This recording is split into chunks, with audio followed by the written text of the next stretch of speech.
Bonjour à toutes et à tous, c'est le docteur Damou. J'espère que vous allez bien. Alors, aujourd'hui, vidéo sur les féculents du soir. Est-ce que c'est mauvais ou est-ce que c'est pas mauvais? Alors, comme vous le savez, en chrononutrition, il n'y a pas de féculents le soir. Mais peut-être qu'on se trompe. L'intérêt de ma chaîne, c'est de faire des vidéos pour se poser les questions sur la chrononutrition.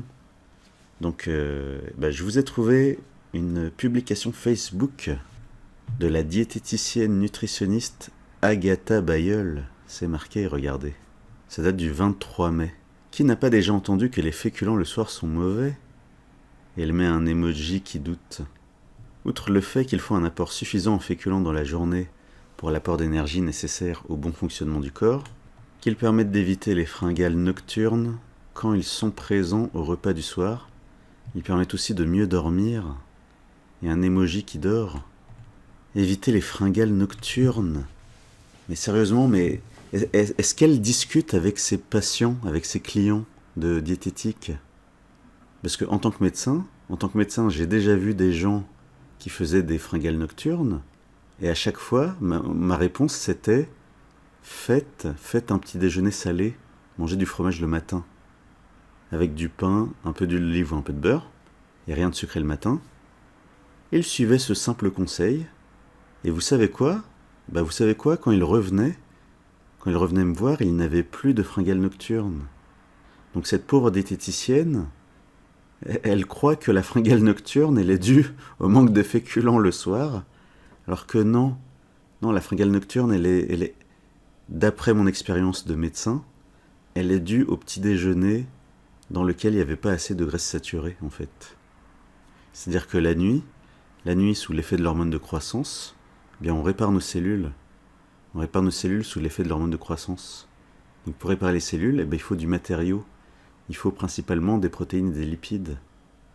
Donc rien à voir avec ces féculents dont elle veut nous gaver dès le début de son texte. Alors attention, je ne critique pas, je ne condamne pas Agatha Bayeul, la diététicienne. Non. Je condamne ces profs, ces enseignants qui lui ont dit pour éviter la fringale nocturne, il faut mettre des féculents le soir. Est-ce que ces enseignants ont déjà discuté avec des patients? Ensuite, elle dit quoi? Elle dit en effet, manger des glucides le soir permettra au tryptophane, un acide aminé, de traverser la barrière hémato-encéphalique. Il permettra alors la synthèse de sérotonine, un neurotransmetteur, lui-même précurseur de la mélatonine, la fameuse hormone du sommeil. Bah oui, on est d'accord. Mais sauf que, en fait, si tu manges pas assez de protéines dès le matin, t'auras pas assez de tryptophane. Tu vas être en carence en tryptophane si tu manges pas assez de protéines dès le matin. Donc si t'as pas assez de protéines, ça sert à quoi d'apporter des glucides? Donc franchement, c'est dommage. Elle était à une étape. Il manquait une étape. Elle aurait dû dire oui, il faut aussi des protéines dès le matin, en fait. Ensuite, elle dit, alors les féculents le soir, bien sûr. Et si vous avez faim vers 17h, lors du pic de sérotonine, une collation est aussi la bienvenue pour améliorer votre sommeil. Des œufs oléagineux, 2 carrés de chocolat ou encore une banane. Donc oléagineux, c'est ce que dit le docteur Alain Delabo en chrononutrition depuis plus de 30 ans. Chocolat noir, en chrononutrition, c'est le chocolat noir, au moins 70%. C'est ce que dit le docteur Alain Delabo depuis plus de 30 ans. Ou encore une banane. Alors attention à la banane. La banane, c'est bien si tu veux jouer Roland-Garros. Mais si tu restes chez toi à rien faire, c'est peut-être pas une bonne idée. Voilà, fin du post de la diététicienne Agatha Bayeul. Et elle a mis plein de hashtags. Et elle est contente. Ah, il y a des images aussi, regardez. Les féculents le soir, on en pense quoi?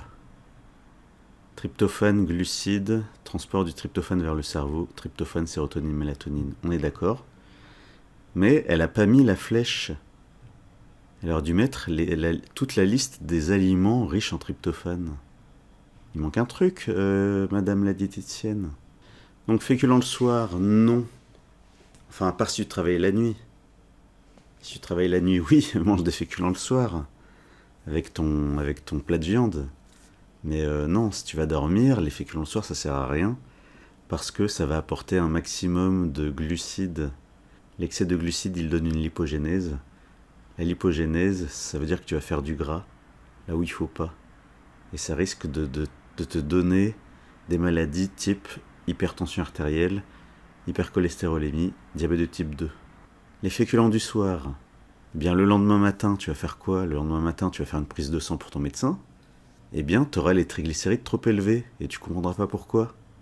Ben, c'est parce que tu avais mis des féculents la veille au soir. Tu auras une glycémie à jeun trop élevée. Pourquoi? Ben, parce que tu as mis des féculents la veille au soir. Donc arrêtez de faire ça.